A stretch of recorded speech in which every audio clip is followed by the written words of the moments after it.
អត្ថប្រយោជន៍នៃការដើរលេង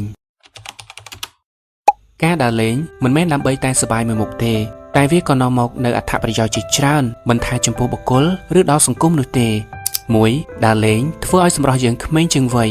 ពេលបានដើរលេងយើងនឹងមើលឃើញថាខ្លួនឯងញញឹមច្រើនជាងមុនសើចច្រើនជាងមុនស្រស់ស្រាយច្រើនជាងមុនកត្តានេះធ្វើឲ្យសម្រស់យើងមើលទៅស្រស់ស្អាតចេញពីខាងក្នុងមកដែលមិនចាំបាច់ទៅកែសម្ផស្សនោះទេ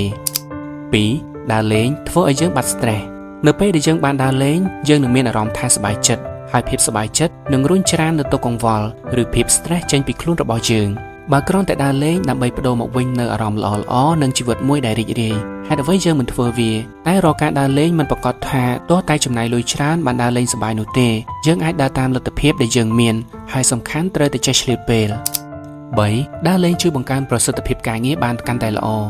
ដើរលេងធ្វើឲ្យខួរក្បាលយើងស្រឡះជាងមុនអាចគិតអ្វីបានលឿននិងមានគំនិតច្នៃប្រឌិតថ្មីៗច្រើនប្រសិនបើរាល់ថ្ងៃយើងគិតតែពីអង្គុយធ្វើការដោយប្រើខួរក្បាលសួរថាមានគំនិតច្នៃប្រឌិតឯណាដែលចេះតែគិតឃើញរហូតនោះខួរក្បាលក៏ចេះហត់ខួរក្បាលក៏ត្រូវការសម្រាកខ្លះដែរអញ្ចឹងសម្រាប់អ្នកដែលប្រឹងប្រែងធ្វើការអត់មានពេលដើរលេងលំហែខួរក្បាលសោះប្រចាំតែថ្ងៃណាមួយខួរក្បាលលេងសហការតិចថាស្លន់និយាយនេះមិនមែនបំភ័យទេគ្រាន់តែប្រាប់ឲ្យពិចារណាប៉ុណ្ណោះ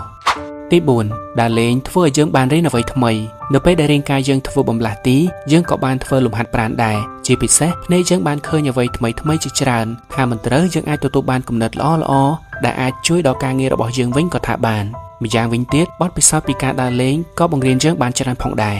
5. ជួយដល់សេដ្ឋកិច្ចជាតិការដើរលេងគឺត្រូវចាយវាយទៅលើម្ហូបអាហារការស្នាក់នៅឬការធ្វើដំណើរវាក៏ជាផ្នែកមួយដែលជួយដល់ចរន្តសេដ្ឋកិច្ចជាតិខ្លះដែរហើយអ្វីដែលកាន់តែសំខាន់គឺចំណុចទី 6 ជួយផ្សព្វផ្សាយតំបន់ទេសចរក្នុងស្រុកយើងគ្មានការដើរលេងណាមួយដែលមិនថតរូបឬវីដេអូនោះទេក្នុងពេលបច្ចុប្បន្ននេះយើងអាចផ្សព្វផ្សាយពីតំបន់កំសាន្តនានាក្នុងស្រុករបស់យើងទៅកាន់ភ្ញៀវទេសចរជាតិនិងអន្តរជាតិបានកាន់តែងាយស្រួលតាមរយៈបណ្ដាញសង្គមល្បីៗដូចជា Facebook, TikTok ឬ YouTube ជាដើមវាក៏បានជាឥទ្ធិពលមួយផ្នែកធំក្នុងការចូលរួមផ្សព្វផ្សាយផងដែរតែអ្វីដែលគួរតែពង្រឹងបន្ថែមគឺការចូលរួមថែរក្សាបរិស្ថាននិងរៀបចំសណ្ដាប់ធ្នាប់ឲ្យបានល្អព្រមទាំងចំណុចផ្សេងៗទៀតដែលពាក់ព័ន្ធ